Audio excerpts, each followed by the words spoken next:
This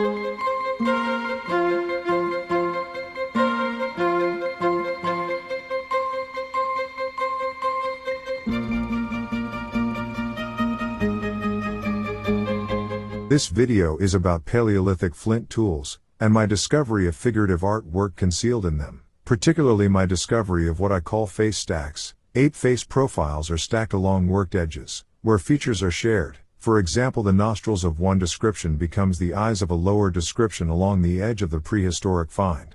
These Paleolithic tools were found along eroding cliff faces in Kent in the 70s and have been fully authenticated and ascribed to Neanderthals. Although thought to be made by Neanderthals and having various date ranges given, I feel both are just assumptions and have no real supporting evidence to back up these claims. The first is a Mousterian point, although I am very dubious of the professionally used modes and industries used to describe flint tools, as from my perspective they do not take into account what the person working the stone was trying to achieve, that of figurative descriptions. Even some of the oldest of known stone tools have animal descriptions worked into them, completely unknown to the archaeologists who found them. The dorsal face displays a faceted surface and some edge usage. The proximal base has much retouch to create one of the suspected figurative symbolic descriptions. The ventral face has a gentle percussive undulation, and also displays much fine flake removals along the main lateral edge. The face also has a fine mottled ancient patina.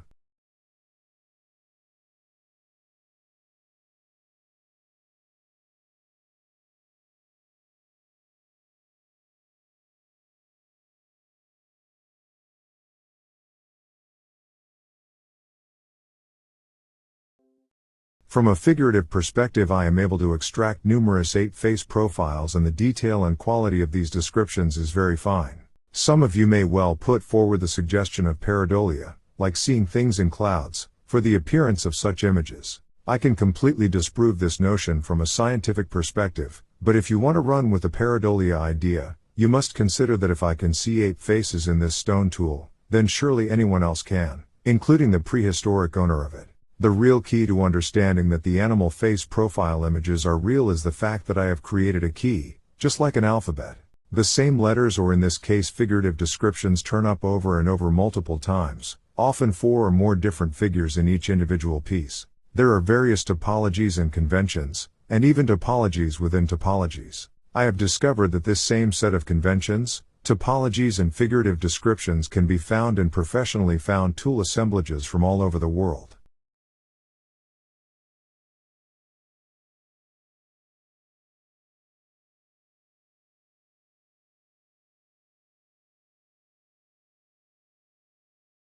Not only ape face profiles can be seen, but suspect hybrids or various other Homo family, and other mammalian or lizard faces also. Around the edges top left we can see a bear face profile. Note the squared off muzzle, which is a common feature of this glyph. Top right is another ape, possibly a gorilla face profile. More of these to see later in the video.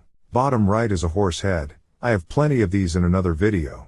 Bottom left is another type of ape. I can parallel this face description very closely in other finds also. In the middle we can see a stack of faces and the blade feature at the edge of the tool. Notice how some of the flakes have spots in them rather like eyes. This is exactly what they represent. Pick a pair of features and see how many faces you can make. I made 10 easily. More can be made by flipping the stone upside down.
This is a Mousterian concave scraper. You can see that the cutting edge has a series of very fine flake removals, in order to make a really good serrated cutting edge. Notice how not all of the workings on this piece have an obvious tool usage. My suggestion here is that some are to create figurative descriptions, animal face profiles, etc. I found it difficult in some cases to get any good descriptions out of this. Some are alright, but others are very simplified, lacking detail that helps in confirmation of an intended description.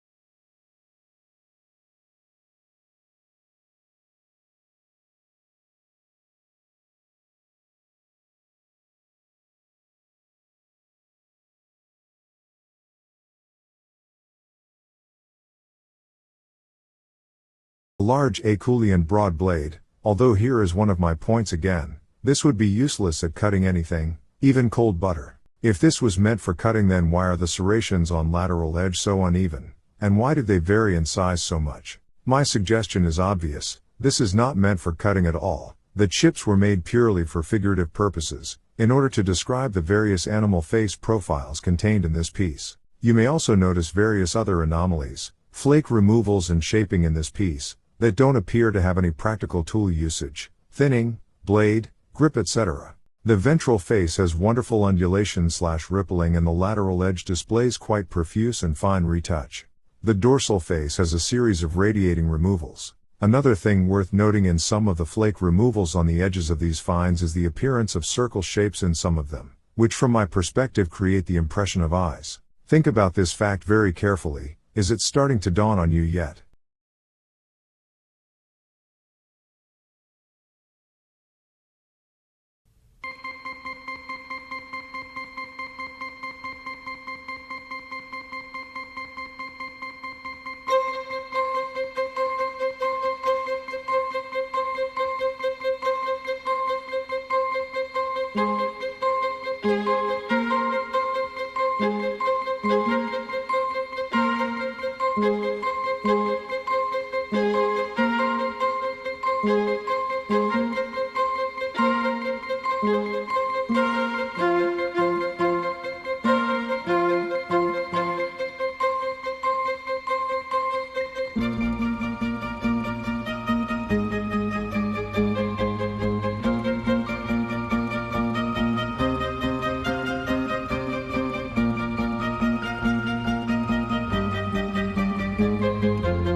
Here I'm comparing three similar face descriptions. I am not too happy with the middle one here. It looks more feline, but also has other face possibilities.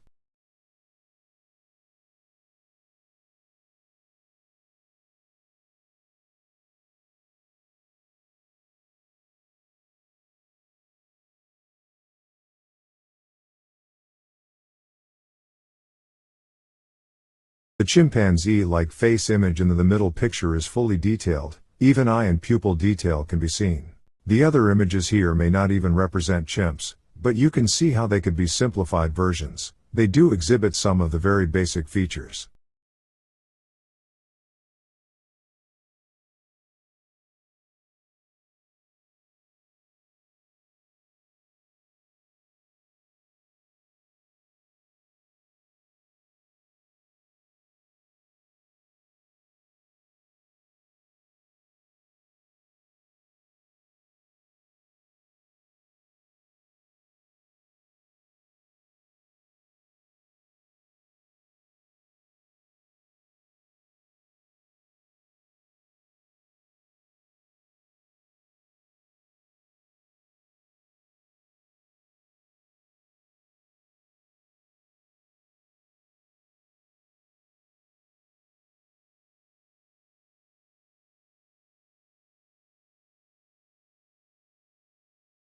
Notice how some of these similar face shapes have a triangle shape surrounding the prominent spot of an eye. Perhaps this eye shape distinguishes this particular ape from another with a similar face shape. All of the finds shown in this video are polyiconic, showing numerous descriptions shown on my chart. Some have blade features, and all show workmanship, recognizable agency. Anyone with even a basic understanding of maths and statistics can understand how there is absolutely no doubt that there are repeating figurative topologies and conventions to be found in these finds here. And this is literally only the very tip of an iceberg that sheds very serious doubt on the human evolution narrative, and current paleoanthropology and archaeology understanding.